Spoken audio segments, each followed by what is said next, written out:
La clase del día de hoy corresponde a la continuación del tema número 7, relativo a el derecho tributario material, que como les comenté la semana pasada, versa sobre el examen de las disposiciones previstas en el Código Orgánico Tributario.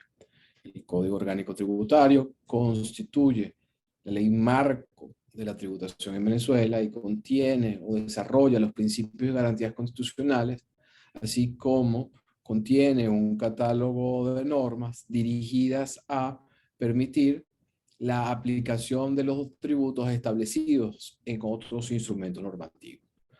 Y en este sentido habíamos hecho énfasis en que el Código Orgánico Tributario no contenía ningún tributo.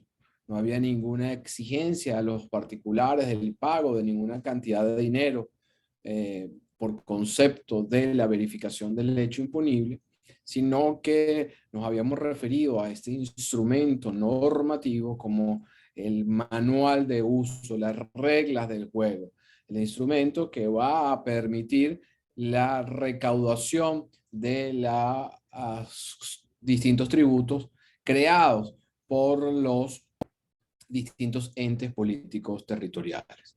Habíamos conversado igualmente que para esto íbamos a hacer un examen exegético de las disposiciones fundamentales del Código Orgánico Tributario. Y en la clase del día lunes revisamos el artículo número 1,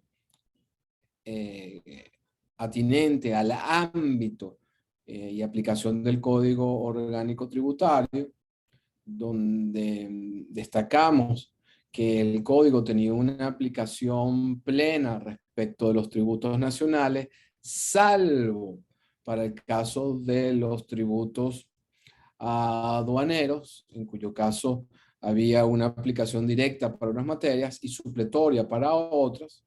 Explicamos que eh,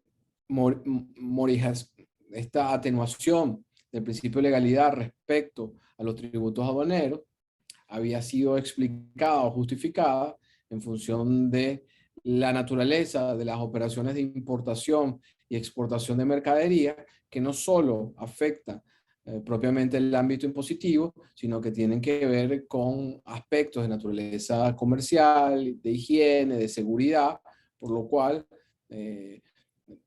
se entendía que era necesario tener un régimen particular que posiblemente difiriera del previsto en el Código Orgánico Tributario para los demás tributos del Poder Nacional. Vimos igualmente que esta segregación entre aplicación directa para los tributos nacionales, pero aplicación supletoria para los tributos de los estados y los municipios, no tenía una auténtica justificación, salvo el mal entendimiento del poder tributario originario de los estados y los municipios, particularmente porque las disposiciones del Código Orgánico Tributario no afectaban bajo ningún concepto la facultad o el poder que tenían estos entes de crear los tributos. De nuevo, no hay tributos en el Código Orgánico Tributario. Las disposiciones no pueden afectar el poder de estos entes para crear tributos. Lo que hay son reglas del juego. Vimos igualmente, examinamos igualmente el contenido del artículo número 2, vinculado a las fuentes del derecho tributario. Vimos que se trataba de una norma pedagógica que establecía una pirámide de Kelsen en materia del derecho tributario, en cuyo vértice estaban las disposiciones constitucionales. Vimos igualmente que las normas previstas en los convenios en materia tributaria celebrados por el Estado tenían una aplicación preferente o prevalente respecto de las leyes locales. Vimos que esta norma del artículo 2 iguala en materia de fuente normativa las leyes a los decretos leyes, por lo cual el principio de legalidad, al menos desde el punto de vista de derecho positivo, encaja no solamente desde el punto de leyes materiales, sino de leyes formales. Vimos igualmente la figura bastante particular, aunque lamentablemente poco desarrollada, o más que poco desarrollada, no desarrollada, de los contratos de estabilidad jurídica en materia de tributos. establecía la aplicación durante un periodo de tiempo determinado del régimen normativo vigente a la fecha de celebración del contrato a determinado grupo de contribuyentes. Esta figura, no utilizada a la fecha, buscaba garantizar seguridad jurídica y estabilidad a las inversionistas en el desarrollo de sus negocios en el país. Y ahí habíamos quedado en la clase del día lunes. Continuamos con este examen, con el artículo número 3 del Código Orgánico Tributario, que me permito compartirlo con ustedes.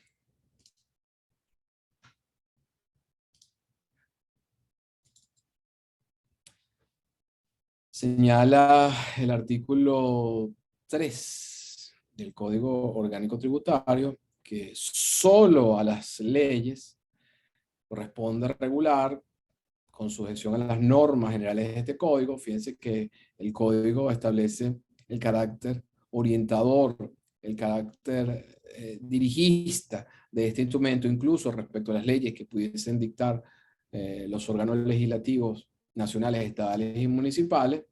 Solo a las leyes le corresponde regular las siguientes materias: crear, modificar o suprimir tributos, definir el hecho imponible, fijar la alícuota del tributo, la base de su cálculo e indicar los sujetos pasivos del mismo. Un poco para evitar resonancias indebidas, particularmente de cara al examen parcial que vamos a tener los días 7 y 9 de febrero. La tilde o el acento en la palabra alícuota está en la letra I, por lo cual la palabra se pronuncia alícuota y no alicuota, como desafortunadamente o tristemente hemos escuchado decir a algunos colegas.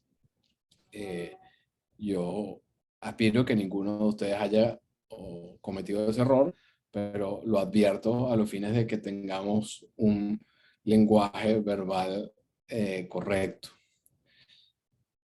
El numeral 2 dice que le corresponde a las leyes y únicamente a las leyes otorgar exenciones y rebajas de impuestos. El número 3, autorizar al Poder Ejecutivo para conceder exoneraciones y otros beneficios o incentivos fiscales. Y el numeral 4 señala que las demás materias que le sean remitidas por este código. Entonces, podemos observar de esta lectura que hemos hecho del artículo 3 del Código Orgánico Tributario, que si nosotros leemos atentamente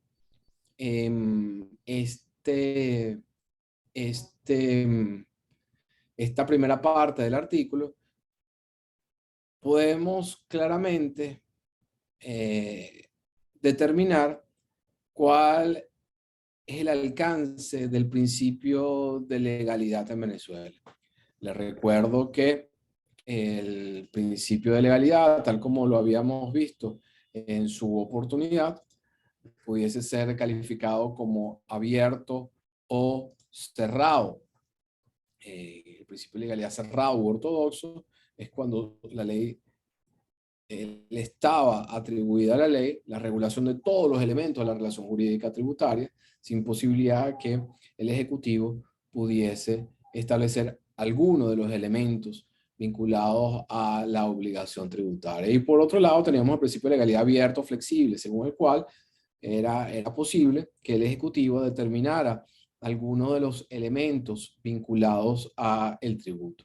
Esta lectura que hemos hecho de la primera parte del artículo 3 destaca claramente que el legislador venezolano asumió como bandera la adopción del principio de legalidad cerrado. Únicamente la ley puede regular los distintos elementos establecidos, todos los elementos de la obligación tributaria. Y además, solo la ley podrá establecer otras materias vinculadas a la aplicación de los tributos. Esta adopción del principio de legalidad cerrado no es graciosa, ni es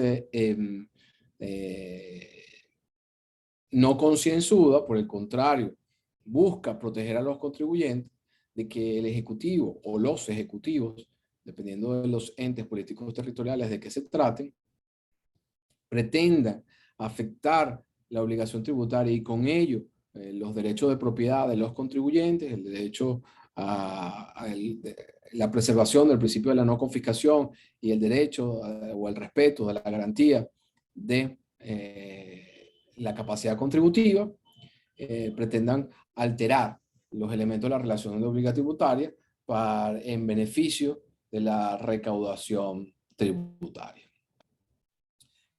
De manera que en el siguiente parágrafo de este artículo número 3 encontramos una figura que hoy en día está prácticamente en decadencia. De hecho, voy a subir a la página del grupo el enlace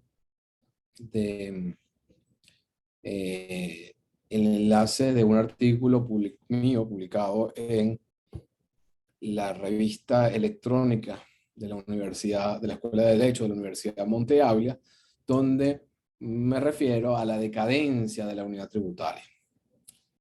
Muchos de ustedes seguramente han escuchado hablar de la unidad tributaria, que no es otra cosa que una medida de valor homogénea que se utiliza para la reexpresión automática de los valores nominales fijos utilizadas por las normas tributarias para expresar referencias cuantitativas, fundamentalmente en cuanto a la estructura de los tramos. ¿Se acuerdan? Las alícuotas progresivas basadas en unidades tributarias, así como las sanciones pecuniarias. Por ejemplo, si se dice que una persona que gane más de 1000 unidades tributarias que tenga más de una persona natural que obtenga ingresos brutos superiores a más de 1000 unidades tributarias, estará obligado a declarar el impuesto sobre la renta.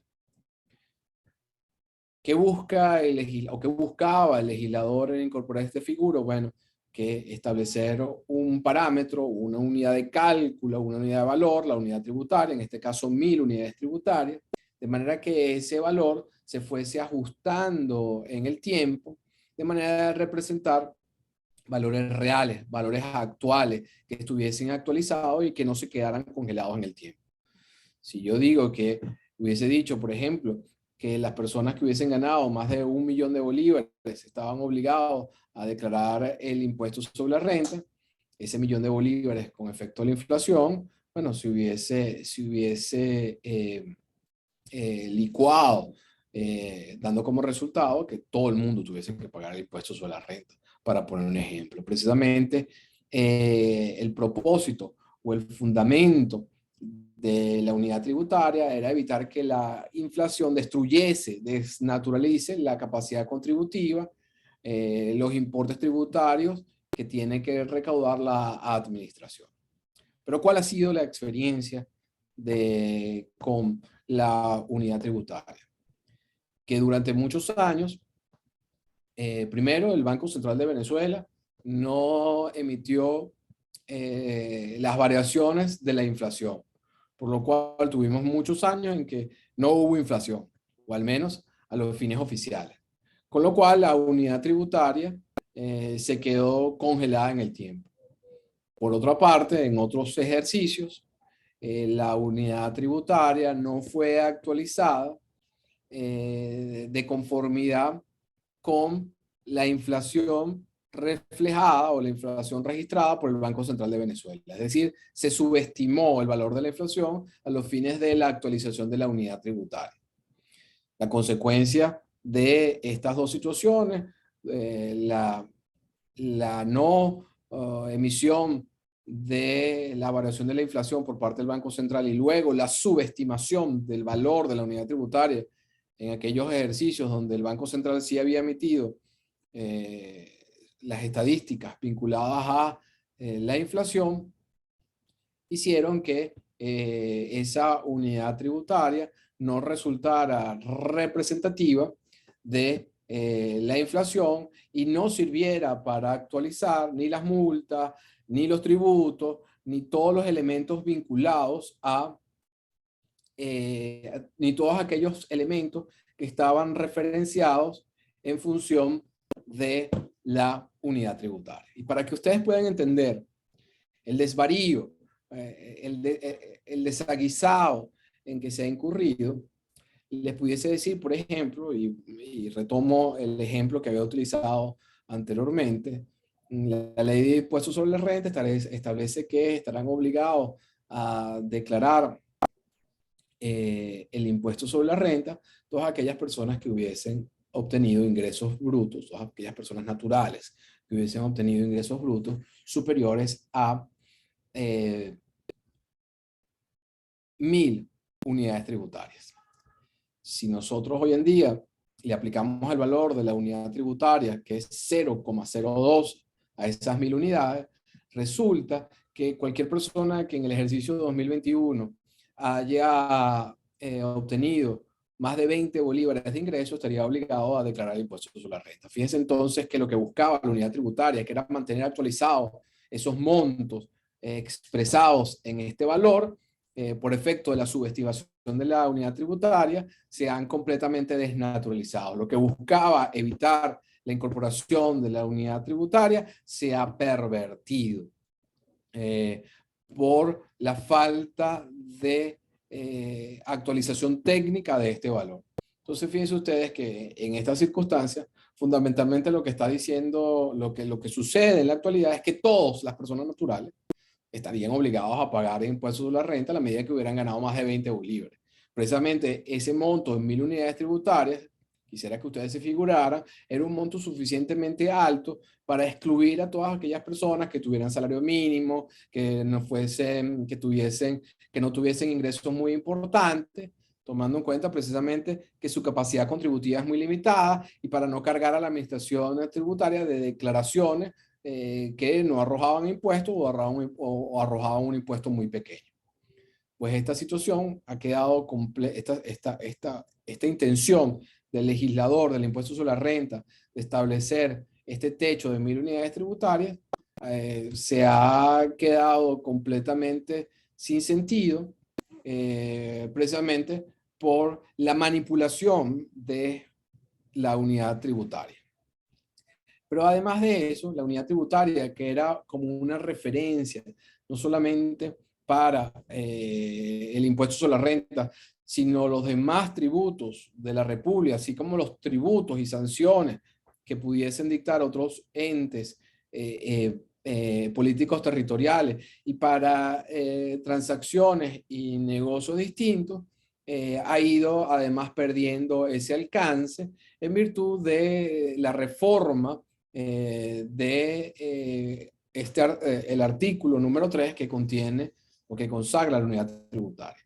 ¿Por qué? Porque en principio la unidad tributaria aplicaba para todos los tributos, independientemente del ente político territorial que los creara. Y la fijación de la unidad tributaria, si bien la competencia técnica de fijarla le competía al CENIAT, establecía que esa fijación iba a ser objeto de consulta a la Comisión Finanza de la Asamblea Nacional a los fines de su aplicación. De manera que había un juego de control en torno a la fijación de la unidad tributaria.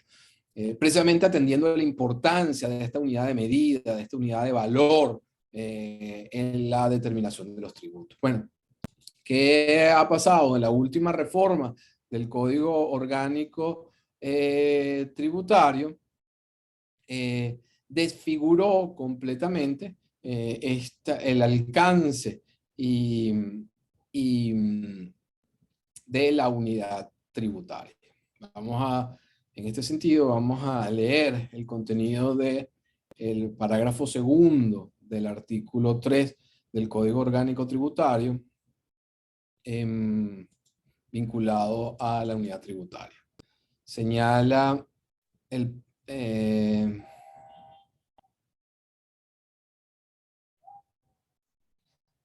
señala el parágrafo tercero del artículo 3 del Código Orgánico Tributario lo siguiente: por su carácter de determinación objetiva y de simple aplicación aritmética, la Administración Tributaria reajustará el valor de la unidad tributaria de acuerdo con lo dispuesto en este código. En los casos que los tributos, en los casos de tributos que se liquiden por periodos anuales, la unidad tributaria aplicable será la que esté vigente al cierre del ejercicio fiscal respectivo. Para los tributos que se liquiden por periodos distintos al anual, la unidad tributaria aplicable será la vigente para el inicio del periodo. La unidad tributaria, y aquí viene a lo cual me refería en relación con la decadencia de este instrumento, la unidad tributaria solo podrá ser utilizada como unidad de medida para la determinación de los tributos nacionales, cuyo control sea competencia de la Administración Tributaria Nacional, no pudiendo ser utilizada por otros órganos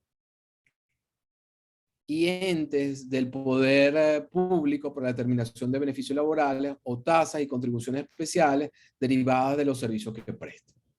Entonces, fíjense, si bien no tenemos el Código Orgánico Tributario de lo anterior para hacer una comparación de este artículo, me interesa rescatar lo siguiente. Primero, igual que en el Código derogado, se establece que la fijación de la unidad tributaria no afecta el principio de legalidad. ¿Por qué? Porque no se está creando un tributo a la unidad tributaria. La unidad tributaria lo que sirve es para cifrar, para cuantificar la obligación tributaria. La tasa, digamos, las tasas por el registro de un documento son 5 unidades tributarias. Eso está previsto en la ley.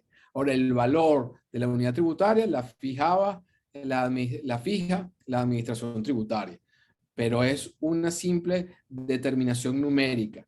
No hay una afectación del hecho imponible. El hecho imponible está en la ley que establece cuál es el servicio que se presta y cuál es el monto de unidades tributarias. Este elemento era común con la redacción de los códigos orgánicos tributarios anteriores. ¿Qué se suprime? ¿Qué se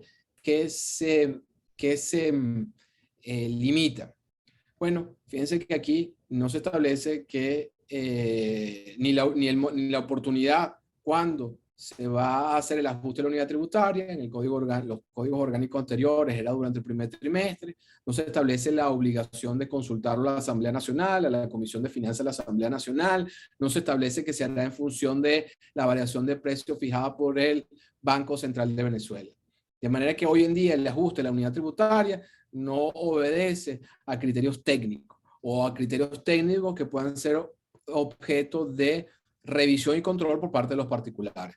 Fundamentalmente, la fijación de la unidad tributaria bajo este artículo va a ser sacado de un sombrero de mago. Pero si esto no fuese suficiente, vemos que el segundo párrafo de este parágrafo tercero del Código Orgánico Tributario señala adicionalmente que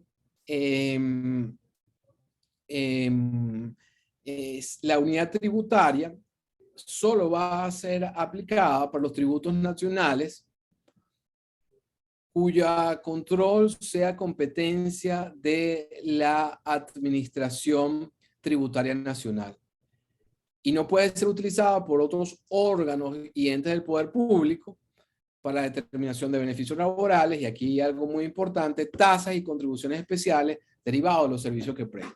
De manera que hoy la unidad tributaria está limitada a los tributos del Poder Nacional y solamente para los que tengan que ver con el ámbito de los impuestos, porque no es aplicable para las tasas y las contribuciones especiales por los servicios que preste el poder público, otros entes del poder público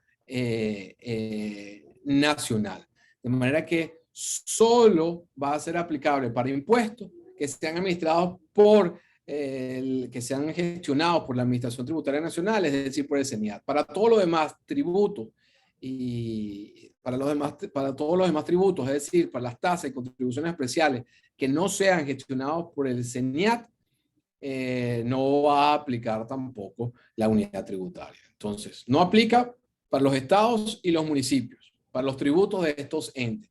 No aplica para otros entes del poder nacional y la gestión de tasas y contribuciones especiales. Entonces, fíjense cómo se ha achicado el ámbito de la aplicación de la unidad tributaria, que tenía unos propósitos de coordinación, no solamente en beneficio de la administración tributaria, sino de los contribuyentes, de garantizar una homogeneidad. Volvamos al caso de la declaración del impuesto sobre la renta. Hoy todo el mundo debería declarar impuesto sobre la renta, lo cual es un absurdo.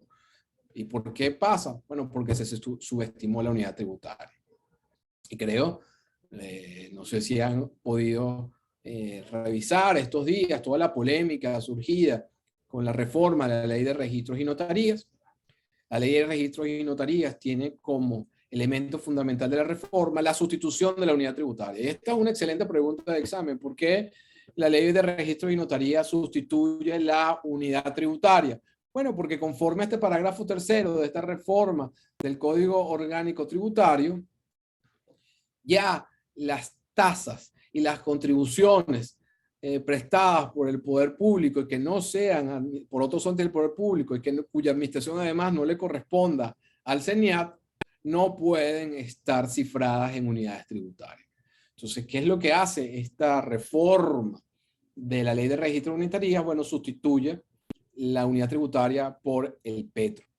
Esta reforma ya tiene muchas implicaciones, tomando en cuenta la consideración si el petro o no puede utilizarse a estos fines, considerando que no tiene previsión precisamente en el Código Orgánico Tributario, pero además en torno a los vicios y dificultades vinculadas a la creación del petro, además en torno a la propia fijación del valor del petro, que no está claro, en función de una bolsa de recursos naturales, de commodities, de manera que todos estos elementos hacen cuestionable la utilización del petro para las tasas por los servicios que prestan registros y notarías. Pero en todo caso, esa reforma obedece precisamente a esa decadencia de la unidad tributaria como factor de corrección de los valores de las distintas leyes y disposiciones de contenido tributario. Entonces, fíjense ustedes cómo el propio legislador en esta reforma, en esta última reforma del Código Orgánico Tributario del año 2020, la última reforma, limitó seriamente el alcance de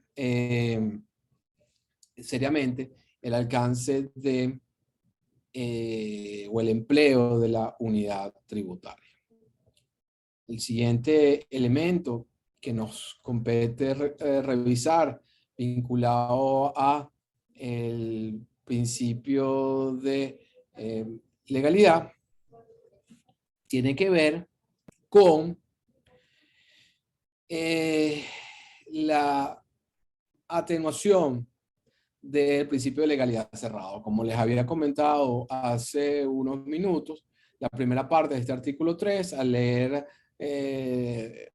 su contenido, nosotros podemos claramente establecer que el legislador venezolano adoptó el principio de legalidad cerrado. Sin embargo, y sin que lo anterior deje de ser cierto, hay una atenuación o flexibilización de este principio de legalidad cerrado, de conformidad con lo previsto en el parágrafo segundo de este artículo número 3, que establece lo siguiente. Parágrafo segundo del artículo 3 del Código Orgánico Tributario. En ningún caso se podrá delegar la definición y fijación de los elementos integradores del tributo, así como las demás materias señaladas como de reserva legal por este artículo, sin perjuicio de las disposiciones contenidas en el parágrafo tercero. El parágrafo tercero, como vimos, es vinculado a la unidad tributaria, y el hecho de que se establezcan determinados valores en unidades tributarias no constituye una violación del principio de legalidad, porque es la ley a la que compete la creación de esa figura, y que solamente lo que se le atribuye a la administración tributaria es la determinación del valor de la unidad tributaria. Pero los 5 unidades tributarias, 15.000, 25.000 unidades tributarias, va a estar establecido en una ley de contenido tributaria. El valor de esa unidad, de esa medida, es la que fijaría la administración tributaria. Por lo cual, se señala que no hay una violación del principio de legalidad. A eso alude la primera parte de este parágrafo segundo. A continuación, el Código Orgánico Tributario señala lo siguiente: no obstante, la ley creadora del tributo correspondiente podrá autorizar al Ejecutivo Nacional para que proceda a modificar la alícuota del impuesto en los límites que ella establezca. Entonces, fíjense ustedes que aquí hay, sin duda alguna, una atenuación, una morigeración del principio de legalidad cerrado, porque aunque todos los demás elementos de la obligación tributaria no les es dable al Ejecutivo cambiarlos, modificarlos o reformarlos, la ley que cree el tributo tiene la posibilidad de establecer unos pisos y unos techos para que el Ejecutivo pueda modificar esa alícuota. De manera que el Ejecutivo Nacional, sí, y aquí de nuevo es lo importante, sin reformar la ley, sin la emisión de un decreto ley, sino a través de sin un decreto ley, sino un decreto ordinario, puede entonces fijar las alícuotas de los impuestos en aquellos casos que así lo prevea la propia ley creadora del tributo. Vamos a revisar un ejemplo de esta disposición.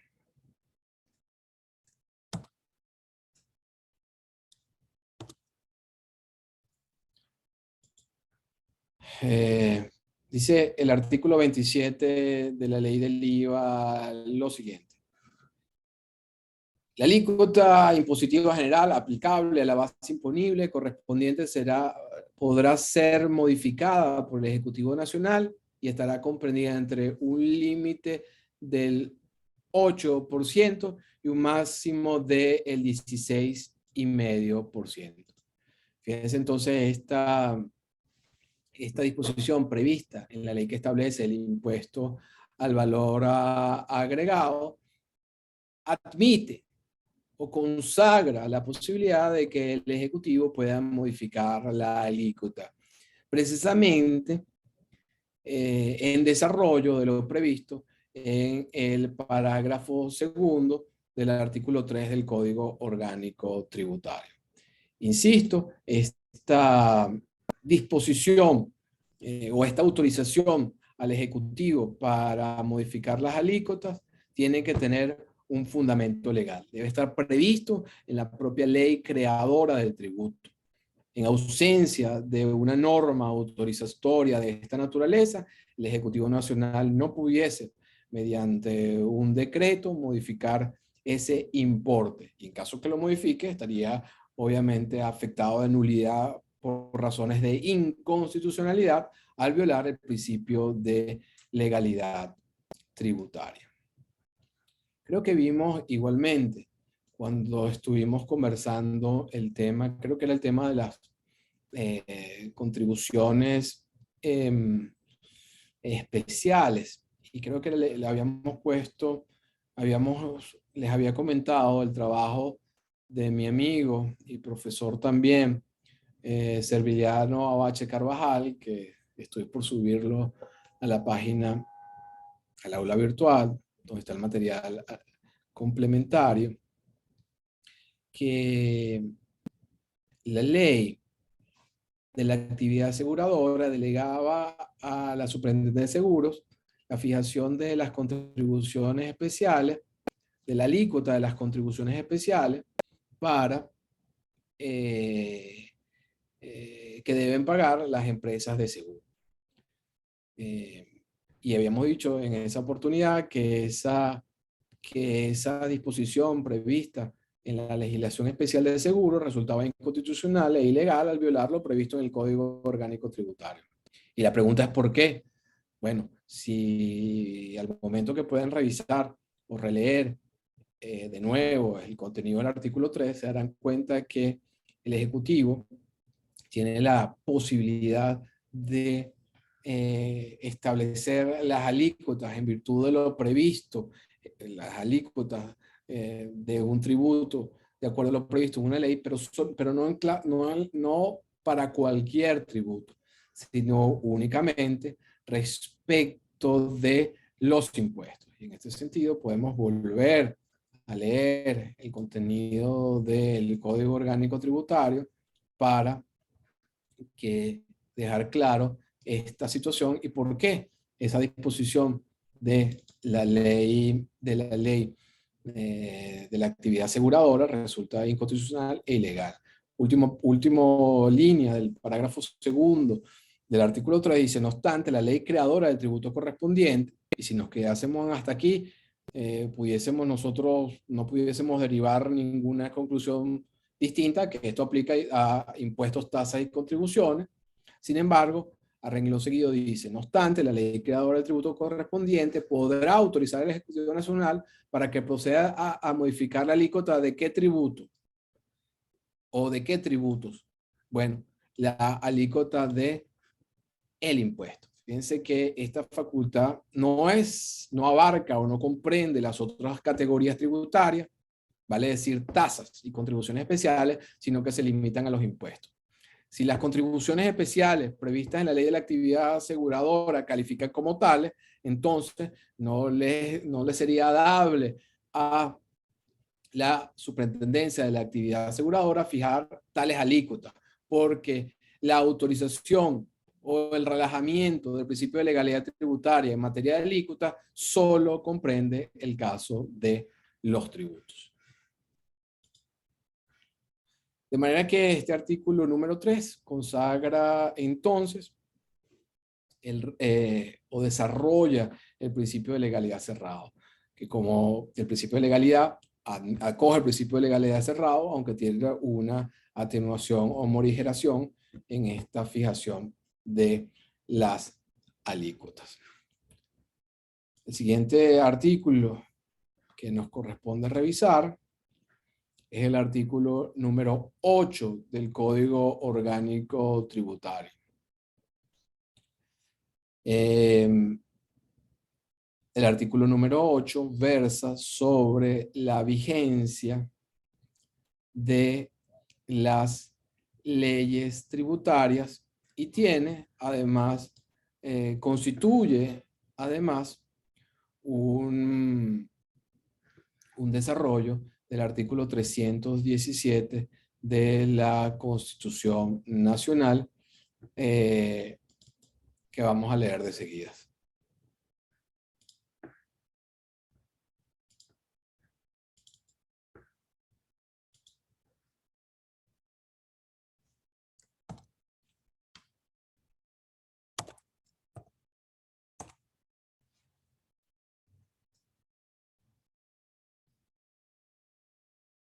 Señala el cuarto párrafo del artículo 317 de la Constitución Nacional lo siguiente. Toda ley tributaria fijará su lapso de entrada en vigencia. En ausencia del mismo, se entenderá fijado 60 días continuos. Esta disposición no limita las facultades extraordinarias que acuerde el Ejecutivo Nacional en los casos previstos en esta Constitución, que son las medidas extraordinarias en materia económica. Pero yo quisiera que nos quedásemos con la primera parte del artículo, que ya desde el plano constitucional, el propio constituyentista estableció la predictibilidad de las normas tributarias, al establecer la necesidad de que la propia ley estableciera a partir de qué momento resultaría aplicable y estableciera una vacatio legis de 60 días continuos cuando la ley no fijara dicho lapso. En este sentido, el Código Orgánico Tributario desarrolla esta norma en el artículo 8, que es del siguiente tenor. Dice el artículo 8 del Código Orgánico Tributario, y vamos, de nuevo, voy a compartir pantalla con ustedes para leerlo.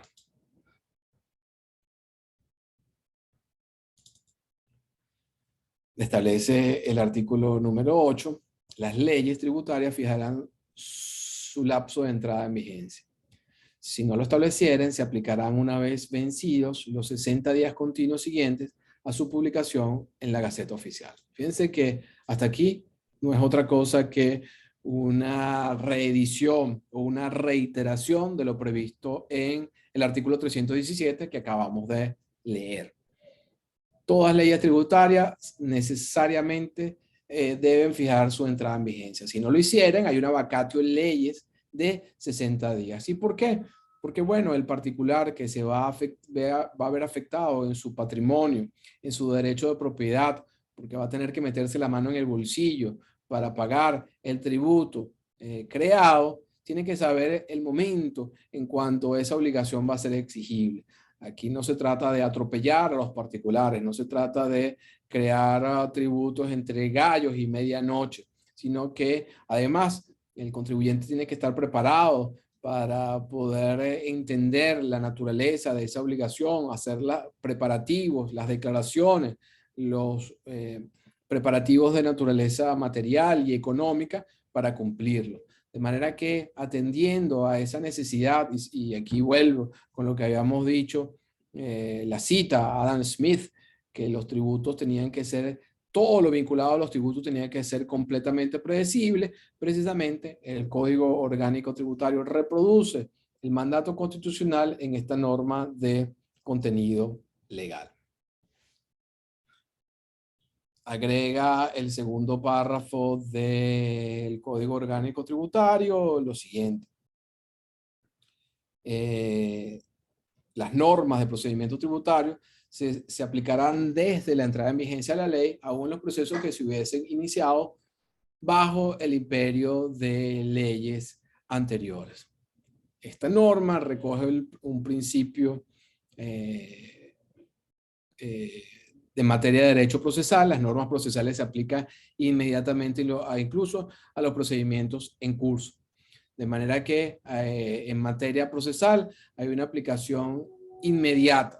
Fíjense que a distinto que los aspectos materiales, aquí la nueva norma es la que va a determinar los efectos de la relación de naturaleza procesal. Si hoy se dictase una reforma del Código Orgánico Tributario donde se estableciese que el lapso para interponer un recurso jerárquico ya no es 25 días, sino 15 días, bueno, el afectado por un acto de contenido tributario objeto de impugnación debería estar claro, de conformidad con el régimen de aplicación inmediata de las leyes procesales, que el lapso para interponer ese recurso ya no son 25 días, a pesar de que los hechos vinculados al recurso hubiesen nacido bajo el Código Orgánico Tributario derogado, sino que el nuevo lapso será el que va a, el que debe utilizarse para la interposición del recurso jerárquico. Creo que había mencionado un recurso jerárquico. Señala el tercer párrafo de este artículo número 8. Ninguna norma en materia tributaria tendrá efecto retroactivo, excepto cuando suprima o establezca sanciones que favorezcan al infractor. Norma importantísima, también es una norma espejo de la prohibición de aplicar las normas retroactivamente o la consagración del principio de irretroactividad de las leyes previstas en la propia Constitución, recogida en el Código Civil, que tiene su representación en el Código Orgánico Tributario en esta norma. Ninguna norma en materia tributaria tendrá efecto retroactivo. Hay una prohibición absoluta en materia tributaria, salvo en materia penal, cuando la nueva ley establezca una pena o una sanción que favorezca al reo. Pero salvo este caso de excepción, salvo este caso particular, ninguna disposición de contenido tributario tendrá efecto retroactivo. Culmina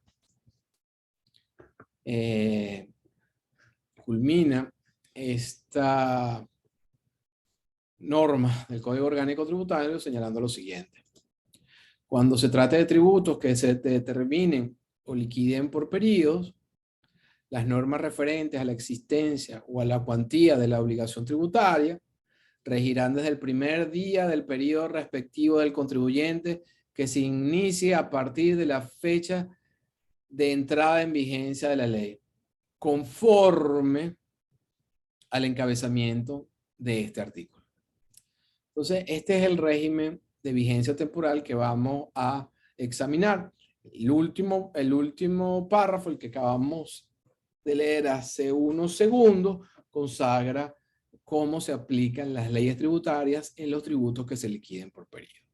Entonces, yo quisiera en este momento conectar o enlazar lo previsto en el primer párrafo de este artículo 8 con el último.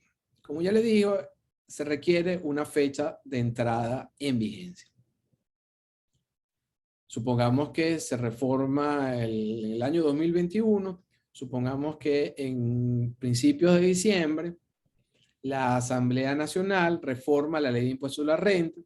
La Ley de Impuestos sobre la Renta, como veremos en su oportunidad, es un tributo de carácter anual que tiene, en la mayoría de los casos, un ejercicio comprendido entre el 1 de enero y el 31 de diciembre de cada año. Supongamos que a principios del mes de diciembre del año 2020, la Asamblea Nacional reforma la Ley de Impuestos sobre la Renta.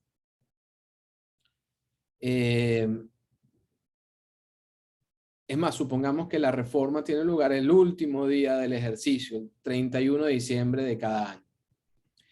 Y dice esa ley de reforma que esa ley se aplicará a partir del 1 de enero del año 2022. O, por el contrario, ni siquiera establece un lapso de entrada en vigencia. Bueno, si no estableciera un lapso de entrada en vigencia, y empecemos por ese segundo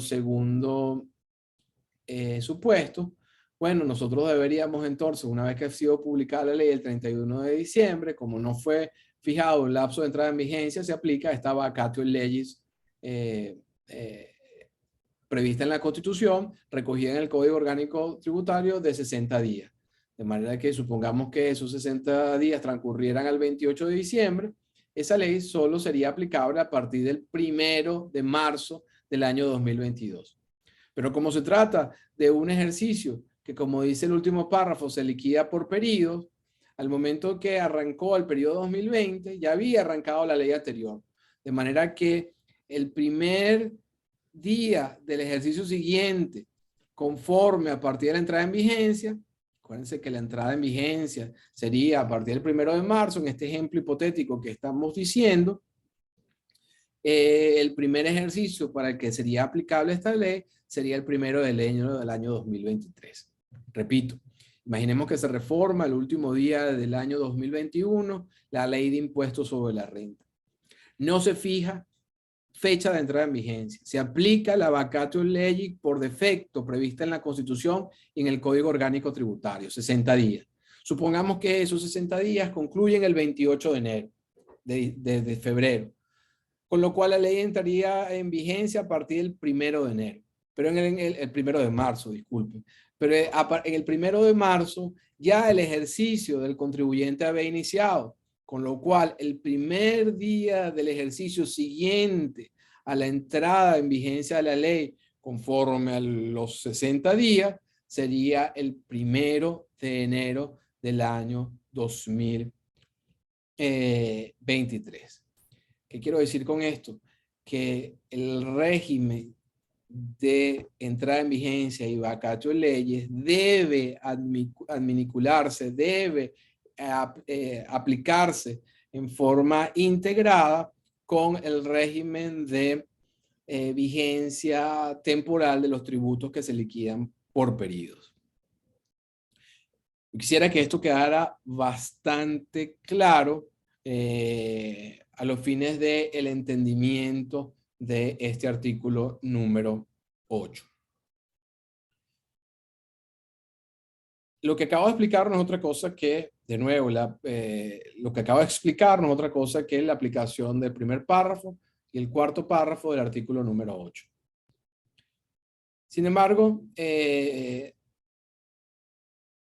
esta interpretación ha sido cuestionada por la administración tributaria y ha sido objeto de revisión por parte del Tribunal Supremo de Justicia. Para el Tribunal Supremo de Justicia ha venido desmontando este régimen de vigencia temporal de las leyes tributarias en el sentido de que ha sostenido que en materia tributaria no es necesario que exista propiamente un lapso previo de entrada en vigencia de la nueva ley tributaria, sino que lo que demanda el texto constitucional y este artículo 8 es que la nueva ley no aplique para el periodo en curso. Fíjense ustedes entonces cómo el Tribunal Supremo de Justicia ha desfigurado el mandato constitucional y legal bajo el término utilizando el término de la transitoriedad. Para el Tribunal Supremo de Justicia no habría violación del Código Orgánico Tributario ni del artículo 317 de la Constitución si se aplicara la reforma a la cual he aludido antes a partir del 1 de enero del año 2022, porque lo importante para el Tribunal Supremo de Justicia es que esa reforma no aplique para el ejercicio en curso, es decir, para el que terminó o concluyó el 31 de diciembre del año 2021. Es decir, bajo lo que ellos han denominado transitoriedad, lo que es importante es que la reforma de la ley tributaria, la creación de la ley tributaria no se aplique para el periodo actual. Obviando, desconociendo olímpicamente la necesidad de que la ley establezca un lapso previo a su entrada en vigencia y que en ausencia de ese lapso previo, ese sea de 60 días. De manera que esta norma garantista prevista en la Constitución y en el Código Orgánico Tributario ha venido siendo descaradamente desconocida por el Tribunal Supremo de Justicia. Y lo contradictorio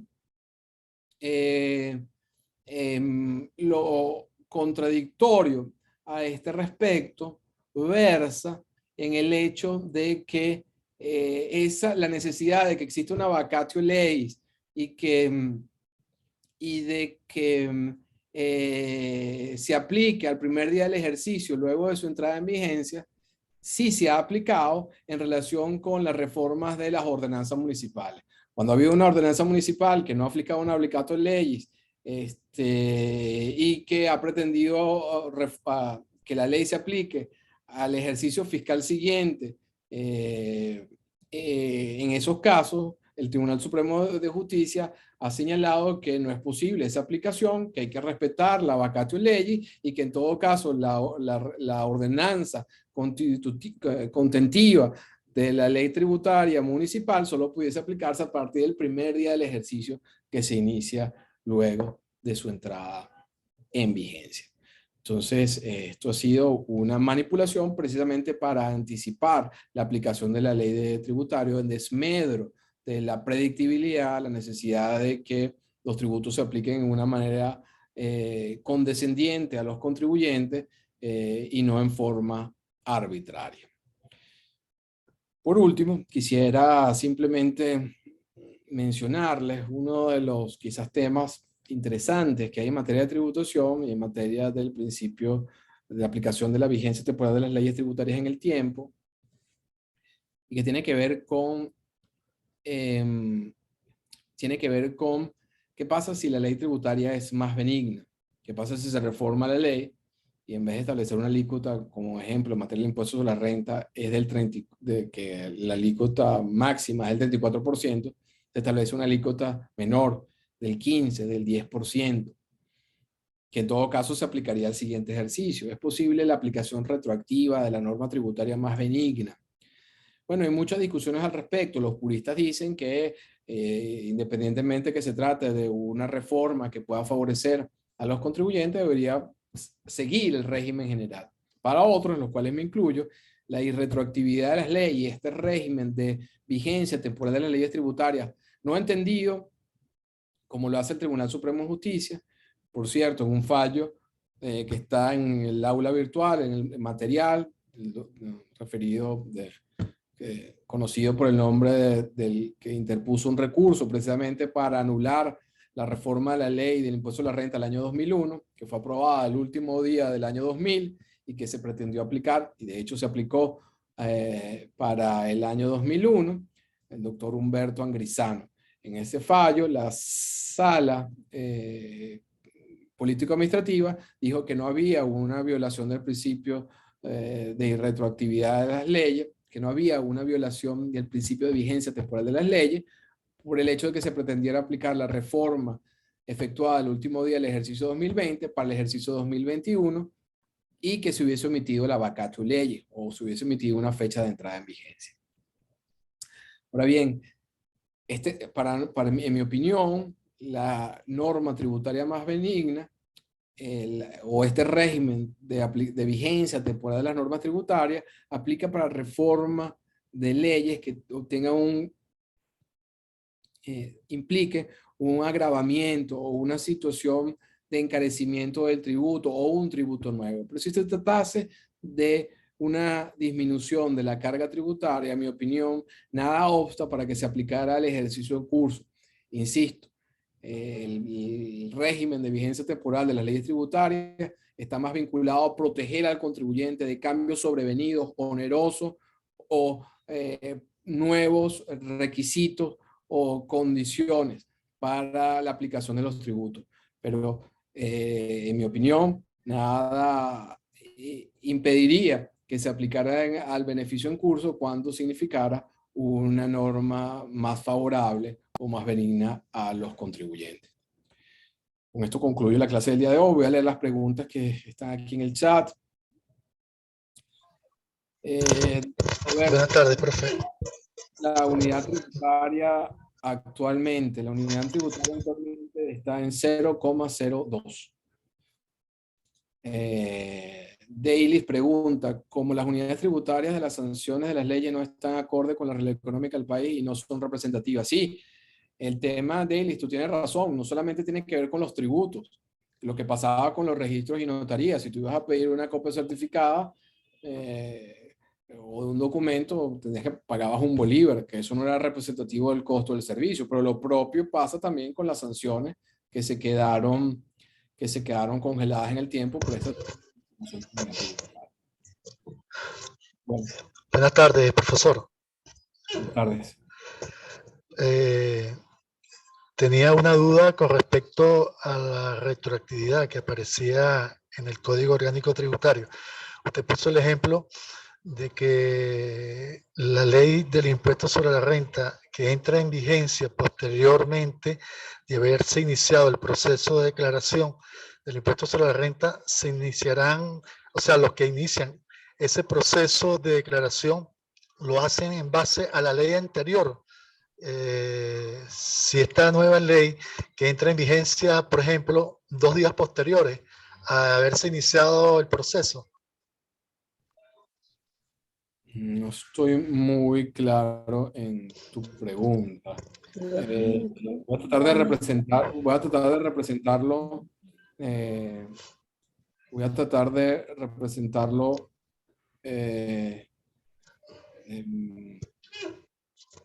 con un ejemplo.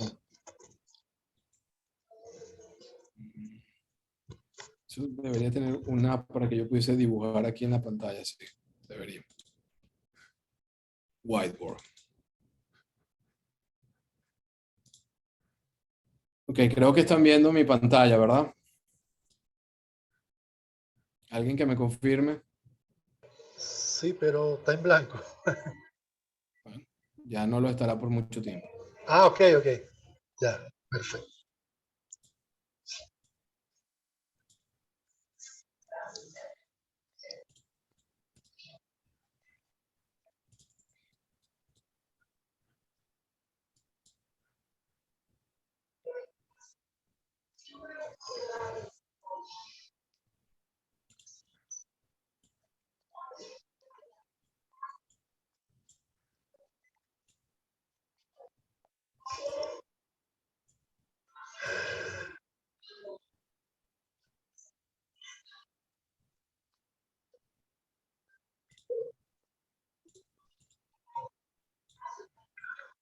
Supongamos que este es el año 2021 y este es el año 2022. Tenemos un ejercicio fiscal de un contribuyente del impuesto sobre la renta que va del 1 de enero al 31 de diciembre. ¿Ok?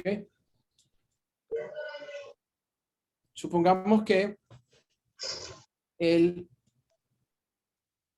29 o el 30 de diciembre se modifica la ley de impuestos sobre la renta. Se modifica la ley de impuestos sobre la renta y no se establece su entrada en vigencia ni se establece una vacatio ley. Es más, dice la reforma de la ley que la ley entrará en vigencia en su publicación en la Gaceta Oficial. Si nosotros aplicamos, como deberíamos aplicar, el régimen previsto en la Constitución y el Código Orgánico Tributario, al no prever una fecha de entrada en vigencia, entrará cuando 60 días después de su publicación en la Gaceta Oficial. Supongamos que eso se vence, el ejemplo, el 28 de febrero del ejercicio fiscal siguiente. ¿Estamos claros? Ahora bien, ¿qué pasa en esta fecha del 28 de febrero? Para ese momento ya la vigencia de la ley anterior había arrancado. ¿Cuándo arrancó? El 1 de enero. ¿Y qué es lo que dice la última parte del artículo 4 del Código Orgánico Tributario? Que en los tributos que se liquiden por periodo, la reforma de la ley aplicará ¿cuándo? Al primer día del ejercicio, luego de su entrada en vigencia. ¿Cuándo entra en vigencia la ley? El 28 de febrero. ¿Cuándo es el primer día del ejercicio luego de esa entrada en vigencia? ¿O cuándo se aplicaría? A partir del 1 de enero del año 2023. ¿Lo ven ahora? Este es el régimen previsto en el Código Orgánico Tributario. ¿Qué es lo que ha dicho el Tribunal Supremo respecto de los municipios? Bueno, el Tribunal Supremo de los municipios ha dicho lo siguiente, dice, bueno, ese planteamiento que hizo en su oportunidad el doctor Angrisano Romero, que es la sentencia que está en la página del grupo, que les acabo de explicar, y que no es otra cosa que la aplicación del artículo 8 del Código Orgánico Tributario, lo que señala es que